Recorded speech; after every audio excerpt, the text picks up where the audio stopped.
Oleh karena itu, ketika mereka terbangun, ternyata anjing mereka pun masih normal. Seandainya mereka terbangun dan anjingnya telah menjadi tulang belulang, niscaya mereka akan kaget. Maka anjing pun mendapatkan manfaat karena pergaulannya dengan Ashabul Kahfi yang merupakan orang-orang soleh.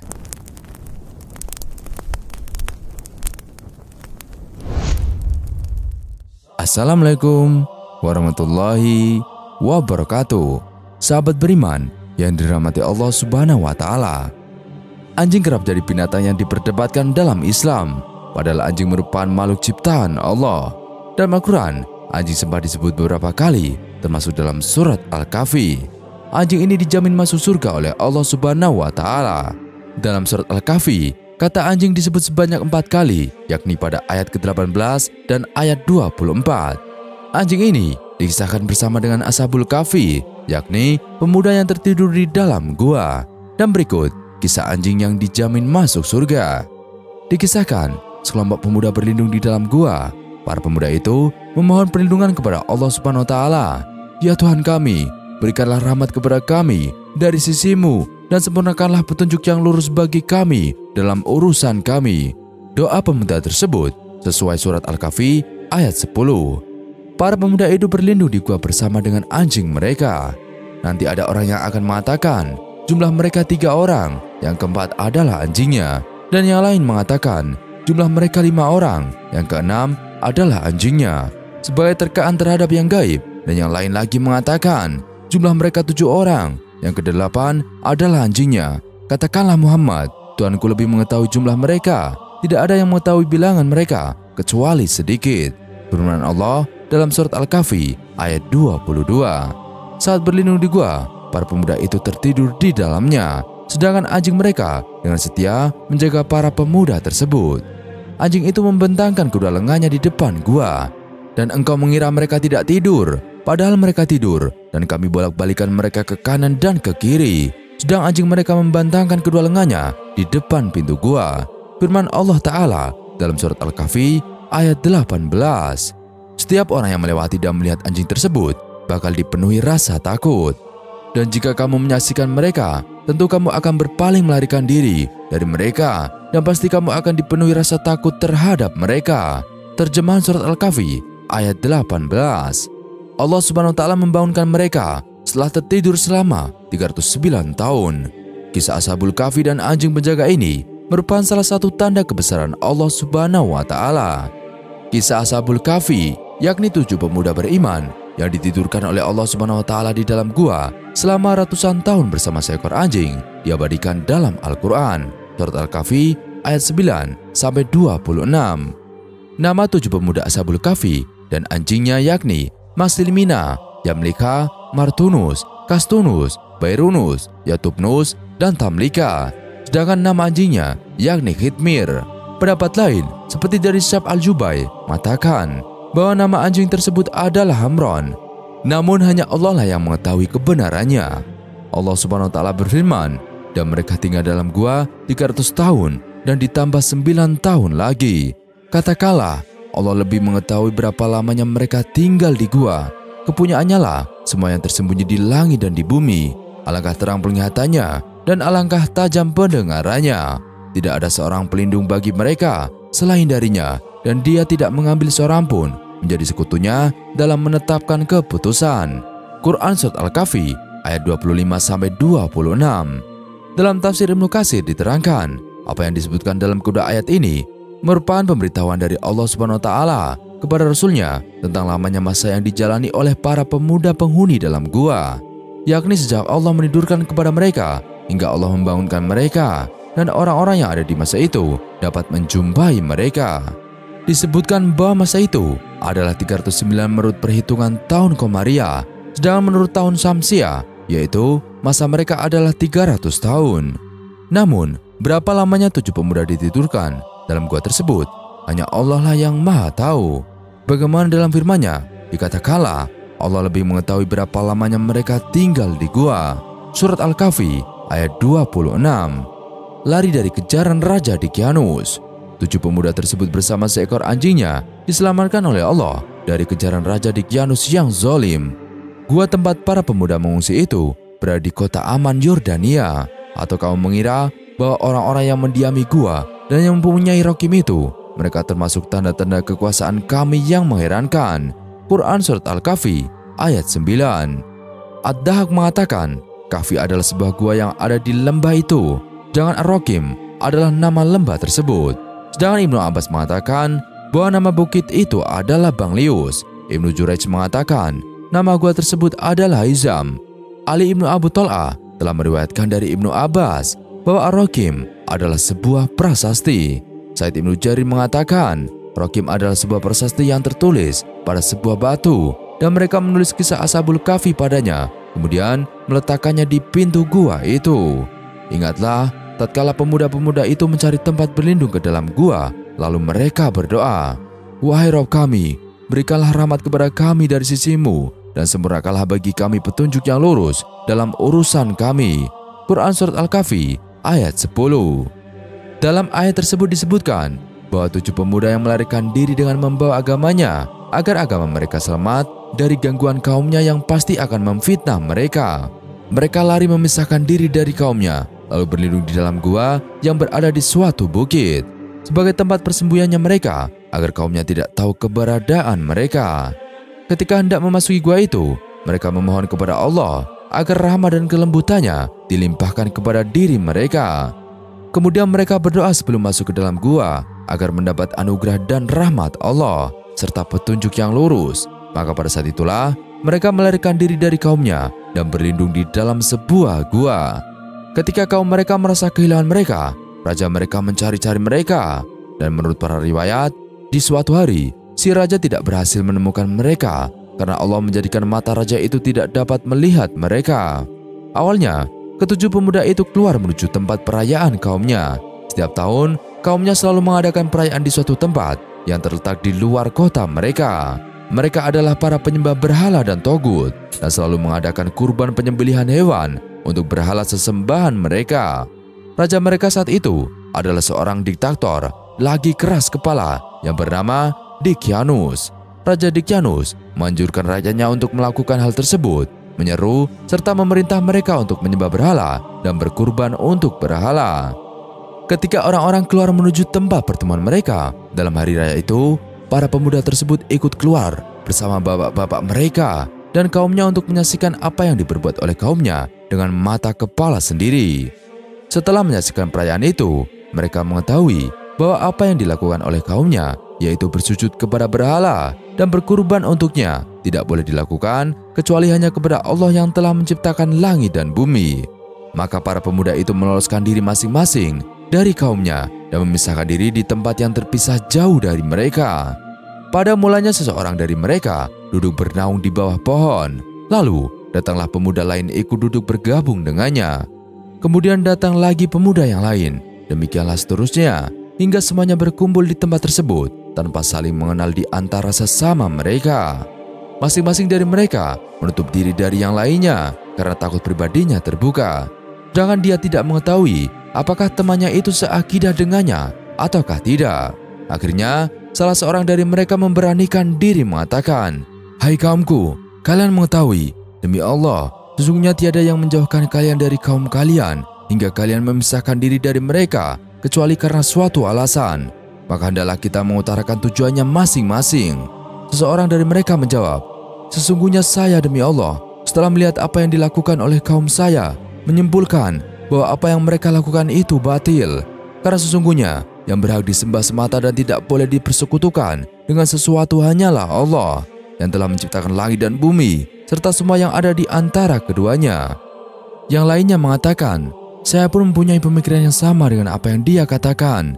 Dan yang lainnya lagi mengatakan hal yang sama hingga mereka semua sepakat dalam suatu kalimat dan ternyata mereka senasib dan sepenanggungan. Mereka menjadi bersaudara yang sebenarnya dalam ikatan iman. Lalu mereka membangun sebuah tempat peribadahan untuk menyembah Allah. Tetapi kaum mereka mengetahuinya dan melaporkan keadaan mereka kepada raja mereka. Raja memanggil mereka lalu menanyai urusan mereka dan apa yang sedang mereka lakukan. Mereka menjawab dengan jawaban yang benar dan menyeru raja untuk menyembah Allah Ta'ala. Namun Raja Dicyanus marah mendengar ajakan para pemuda tersebut. Raja memerintahkan para pengawalnya untuk membunuh mereka hingga membuat ketujuh pemuda itu lari menyelamatkan diri dan bertemu di gua. Selama berada di tempat persembunyiannya di gua, ketujuh pemuda itu atas seizin Allah ditidurkan selama 309 tahun. Mereka kemudian dibangunkan oleh Allah dari tidurnya. Wajah mereka pun berseri-seri dan saling bertanya berapa lama tidur di gua. Sebagian dari tujuh pemuda itu lalu berkata bahwa hanya Allah yang tahu berapa lama mereka ditidurkan. Setelah itu, mereka keluar dari gua dan mencari makan ke kota. Ketujuh pemuda itu kaget karena keadaan kota sudah berubah dan banyak orang yang sudah beriman kepada Allah Ta'ala. Tidak berapa lama kemudian, ketujuh pemuda itu meninggal dunia dan Ashabul Kahfi ini mengajarkan kepada kita, yaitu umat muslim, untuk tetap berpegang teguh kepada keimanan dimanapun dan dalam kondisi apapun. Setelah ratusan tahun berlalu, generasi dan kepemimpinan pun berganti, hingga akhirnya mereka dibangunkan kembali oleh Allah Ta'ala setelah kondisi telah beriman. Dan berikut bunyi surat Al-Kahfi ayat 9-26. Ayat 9. Apakah engkau mengira bahwa orang yang mendiami gua dan yang mempunyai rokim itu termasuk tanda-tanda kebesaran kami yang menakjubkan? Ayat 10. Ingatlah ketika pemuda-pemuda itu berlindung ke dalam gua, lalu mereka berdoa, ya Tuhan kami, berikanlah rahmat kepada kami dari sisimu dan sempurnakanlah petunjuk yang lurus bagi kami dalam urusan kami. Ayat 11. Maka kami tutup telinga mereka di dalam gua itu selama beberapa tahun. Ayat 12. Kemudian kami bangunkan mereka agar kami mengetahui manakah di antara kedua golongan itu yang lebih tepat dalam menghitung berapa lamanya mereka tinggal di dalam gua itu. Ayat 13. Kami ceritakan kepadamu Muhammad kisah mereka dengan sebenarnya. Sesungguhnya mereka adalah pemuda-pemuda yang beriman kepada Tuhan mereka, dan kami tambahkan petunjuk kepada mereka. Ayat 14. Dan kami teguhkan hati mereka ketika mereka berdiri lalu berkata, Tuhan kami adalah Tuhan langit dan bumi, kami tidak menyeru Tuhan selain Dia. Sungguh kalau kami berbuat demikian, tentu kami telah mengucapkan perkataan yang sangat jauh dari kebenaran. Ayat 15. Mereka itu kaum kami yang telah menjadikan tuhan-tuhan untuk disembah selain Dia. Mengapa mereka tidak mengemukakan alasan yang jelas tentang kepercayaan mereka? Maka siapakah yang lebih zalim daripada orang yang mengada-adakan kebohongan terhadap Allah? Ayat 16. Dan apabila kamu meninggalkan mereka dan apa yang mereka sembah selain Allah, maka carilah tempat berlindung ke dalam gua itu. Niscaya Tuhanmu akan melimpahkan sebagian rahmat-Nya kepadamu dan menyediakan sesuatu yang berguna bagimu dalam urusanmu. Ayat 17. Dan engkau akan melihat matahari ketika terbit, condong dari gua mereka ke sebelah kanan, dan apabila matahari itu terbenam, menjauhi mereka ke sebelah kiri, dan mereka berada dalam tempat yang luas di dalam gua itu. Itulah sebagian dari tanda-tanda kebesaran Allah. Barang siapa diberi petunjuk oleh Allah, maka dialah yang mendapat petunjuk. Dan barang siapa disesatkannya, maka engkau tidak akan mendapatkan seorang penolong yang dapat memberi petunjuk kepadanya. Ayat 18. Dan engkau mengira mereka itu tidak tidur, padahal mereka tidur, dan kami bolak-balikan mereka ke kanan dan ke kiri.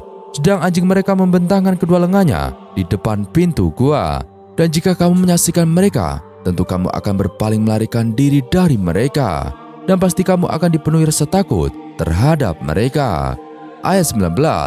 Dan demikianlah kami bangunkan mereka agar di antara mereka saling bertanya. Salah seorang di antara mereka berkata, sudah berapa lama kamu berada di sini? Mereka menjawab, kita berada di sini sehari atau setengah hari. Berkata yang lain lagi, Tuhanmu lebih mengetahui berapa lama kamu berada di sini. Maka suruhlah salah seorang di antara kamu pergi ke kota dengan membawa uang perakmu ini, dan hendaklah dia lihat manakah makanan yang lebih baik, dan bawalah sebagian makanan itu untukmu. Dan hendaklah dia berlaku lemah lembut, dan jangan sekali-kali menceritakan halmu kepada siapapun. Ayat 20. Sesungguhnya jika mereka dapat mengetahui tempatmu, niscaya mereka akan melempari kamu dengan batu atau memaksamu kembali kepada agama mereka. Dan jika demikian, niscaya kamu tidak akan beruntung selama-lamanya. Ayat 21. Dan demikian pula kami perlihatkan manusia dengan mereka, agar mereka tahu bahwa janji Allah benar, dan bahwa kedatangan hari kiamat tidak ada keraguan padanya. Ketika mereka berselisih tentang urusan mereka, maka mereka berkata, dirikanlah sebuah bangunan di atas gua mereka.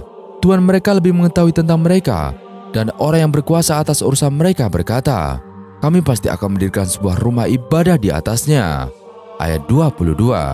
Nanti ada orang yang akan mengatakan, jumlah mereka 3 orang, yang keempat adalah anjingnya, dan yang lain mengatakan, jumlah mereka 5 orang, yang keenam adalah anjingnya, sebagai terkaan terhadap yang gaib, dan yang lain lagi mengatakan, jumlah mereka 7 orang, yang kedelapan adalah anjingnya. Katakanlah Muhammad, Tuanku lebih mengetahui jumlah mereka, tidak ada yang mengetahui bilangan mereka kecuali sedikit.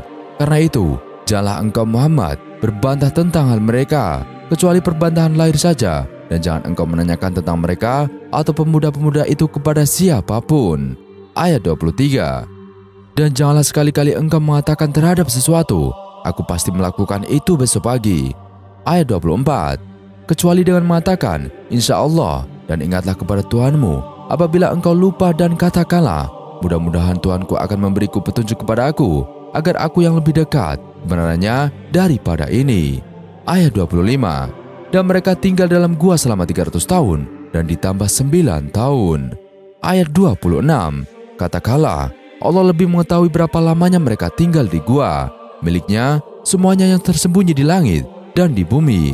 Alangkah terang penglihatannya dan alangkah tajam pendengarannya. Tidak ada seorang pun pelindung bagi mereka selain Dia, dan Dia tidak mengambil seorang pun menjadi sekutunya dalam menetapkan keputusan.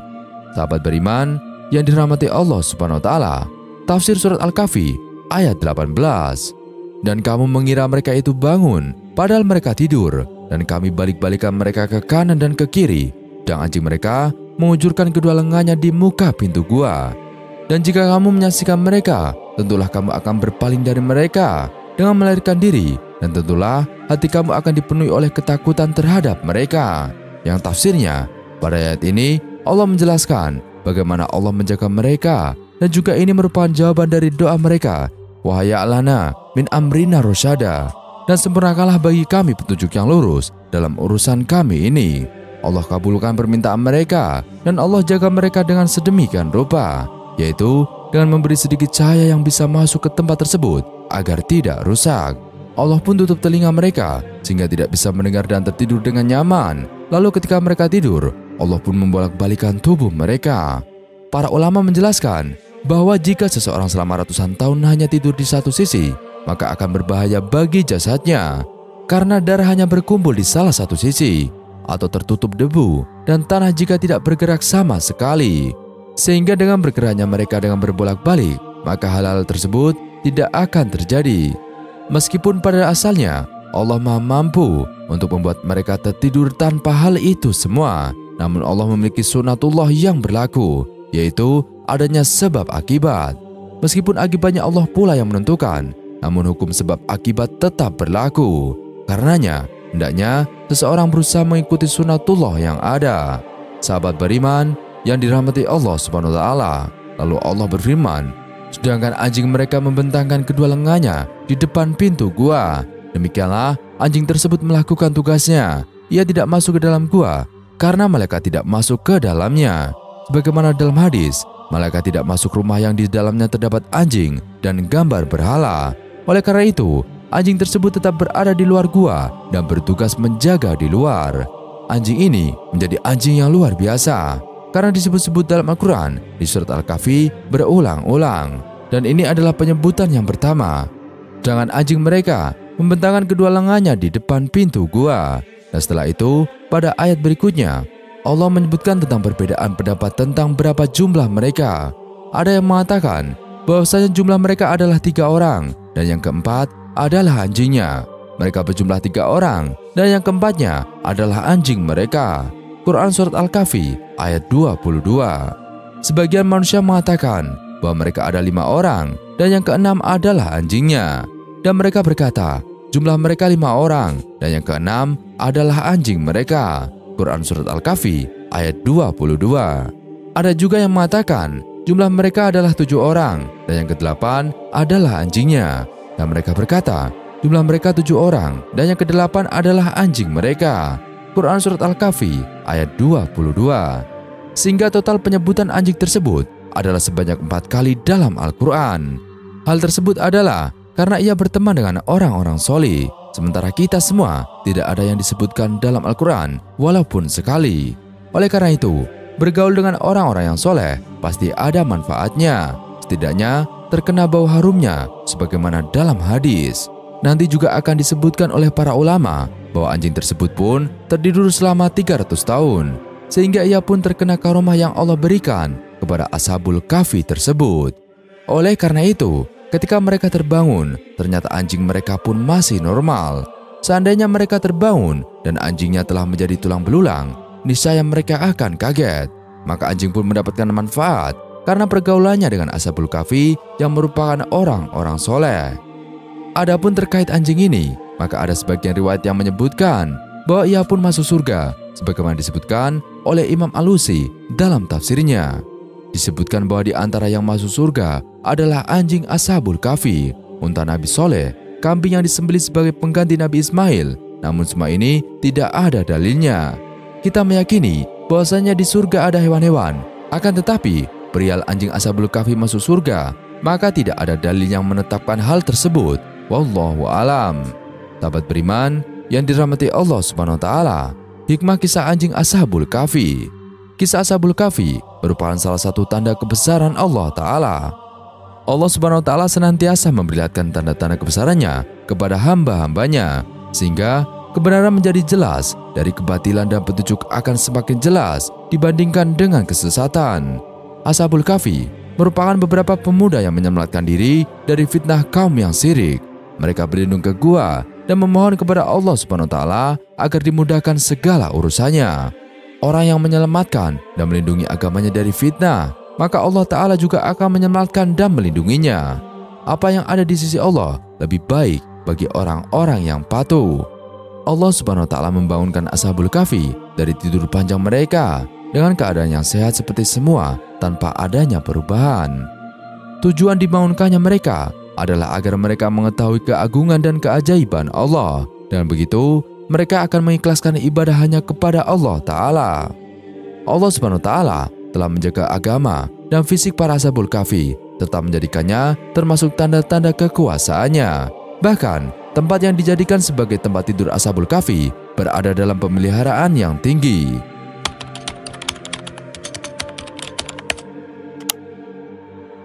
Diriwayatkan bahwa akan ada beberapa hewan yang masuk ke dalam surga bersamaan dengan orang beriman. Sebagaimana yang telah disebutkan oleh Muqatil, hewan-hewan tersebut antara lain yang pertama, yaitu unta Nabi Soleh alaihissalam. Unta merupakan salah satu mujizat yang diberikan Allah Subhanahu wa taala kepada Nabi Soleh yang telah dibunuh oleh kaumnya, yakni kaum Samud. Unta ini pernah dijadikan sebuah bukti akan kebenaran yang dibawa oleh Nabi Soleh alaihissalam, sebagaimana yang telah diceritakan dalam Al-Quran, surat Hud, ayat 64-68 sebagai berikut. Dan wahai kaumku, inilah unta betina dari Allah sebagai mujizat untukmu. Sebab itu, biarkanlah dia makan di bumi Allah, dan janganlah kamu mengganggunya dengan gangguan apapun yang akan menyebabkan kamu segera ditimpa azab. Maka mereka menyembelih unta itu. Kemudian dia atau Soleh berkata, bersukarialah kamu semua di rumahmu selama 3 hari. Itu adalah janji yang tidak dapat didustakan. Maka ketika keputusan kami datang, kami selamatkan Soleh dan orang-orang yang beriman bersamanya dengan rahmat kami, dan kami selamatkan dari kehinaan pada hari itu. Sungguh, Tuhanmu, Dia Maha Kuat, Maha Perkasa. Kemudian suara yang mengguntur menimpa orang-orang zalim itu, sehingga mereka mati bergelimpangan di rumahnya, seolah-olah mereka belum pernah tinggal di tempat itu. Ingatlah, kaum Samud mengingkari Tuhan mereka. Ingatlah, binasalah kaum Samud. Quran Surat Al-Hud, ayat 64-68. Yang kedua, kambing Nabi Ismail alaihissalam. Kambing ini pernah dijadikan ujian Allah SWT kepada Nabi Ibrahim yang diperintahkan untuk membunuh putra yang sangat dicintainya, yaitu Nabi Ismail alaihissalam. Allah SWT hendak menguji kesabaran Nabi Ibrahim. Kambing tersebut akhirnya menjadi pengganti Nabi Ismail yang telah ikhlas dan pasrah ketika hendak disembelih oleh Nabi Ibrahim. Kisah ini tercantum dengan jelas dalam surat As-Saffat ayat 107.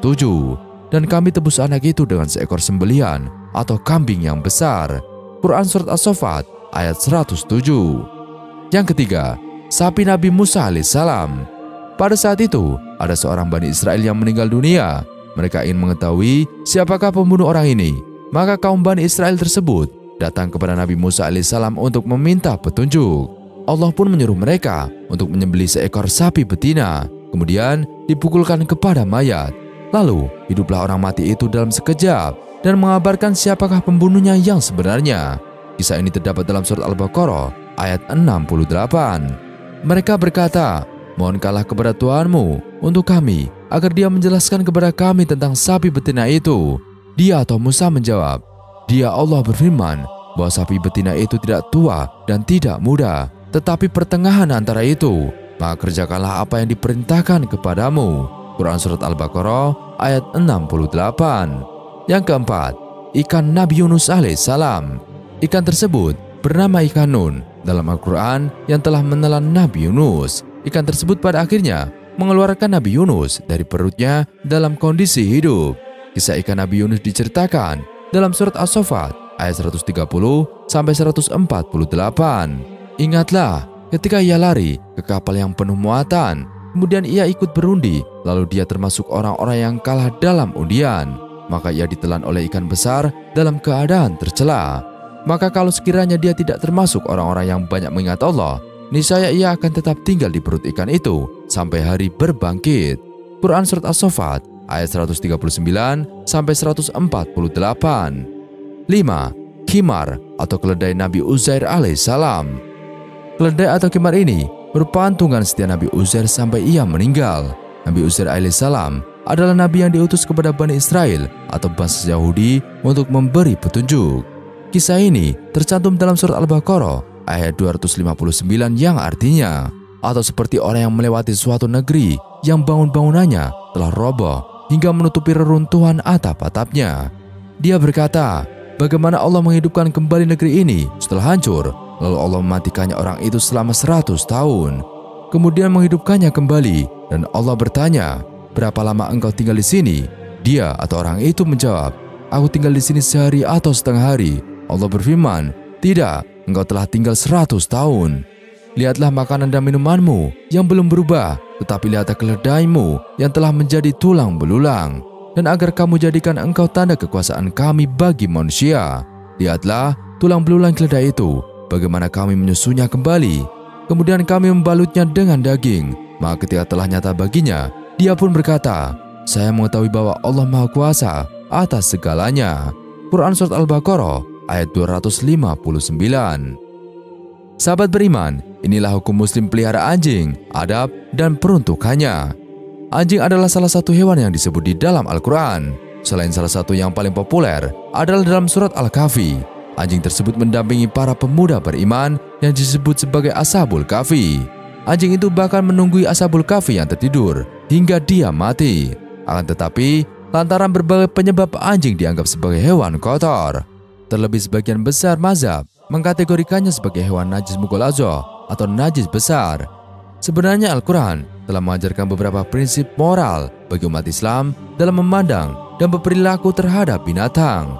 Misalnya Al-Quran mengajarkan bahwa binatang adalah ciptaan Allah yang dapat dijadikan bahan renungan dan sumber inspirasi bagi orang yang beriman.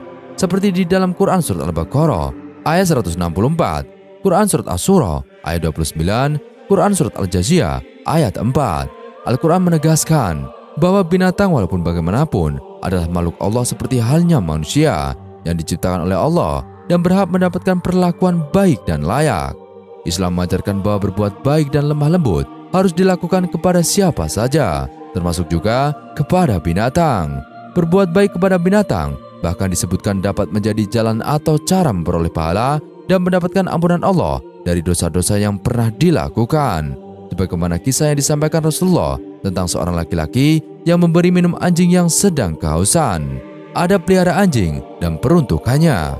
Setelah menekankan pentingnya berkasih sayang terhadap binatang, Islam kemudian membuat regulasi dan batasan atau syariat dalam hal memanfaatkan dan berinteraksi dengan binatang. Aturan umum dari regulasi tersebut, misalnya Islam mengajarkan tentang halalnya binatang ternak. Quran Surat An-Nahl ayat 66, Quran Surat Al-Hajj ayat 28, dan Quran Surat Al-Mu'minun ayat 21. Islam mendorong agar manusia memfungsikan binatang sebagai partner untuk membantunya mencari rezeki. Quran Surat Al-Maidah ayat 4, Quran Surat An-Nahl ayat 5-6, dan sebagai alat transportasi. Quran Surat Ghafir ayat 79. Selain itu, Islam kemudian mengharamkan binatang yang kotor. Quran Surat Al-A'raf ayat 157. Binatang buas yang bertaring dan bercakar. Dan secara spesifikasi, Al-Quran menyebut haramnya babi, binatang yang disembelih atas nama selain Allah, yang tercekik, yang dipukul, yang jatuh, dan yang ditanduk. Quran Surat Al-Maidah ayat 3. Berbeda dengan kebanyakan binatang lainnya, binatang yang banyak mendapatkan regulasi khusus dari agama Islam adalah anjing. Suatu kesimpulan bahwa pada dasarnya Islam melarang memelihara anjing, kecuali memanfaatkannya untuk kebutuhan-kebutuhan yang sangat diperlukan. Misalnya, menjaga ternak, menjaga sawah, menjaga rumah, berburu, atau menjadi hewan pelacak. Di luar itu, memelihara anjing tidak diperkenankan. Sekian video kali ini, kurang lebihnya kami mohon dimaafkan. Yang benar, datanya dari Allah Subhanahu wa Ta'ala. Khilaf kata keliru, datanya dari saya pribadi. Wassalamualaikum warahmatullahi wabarakatuh.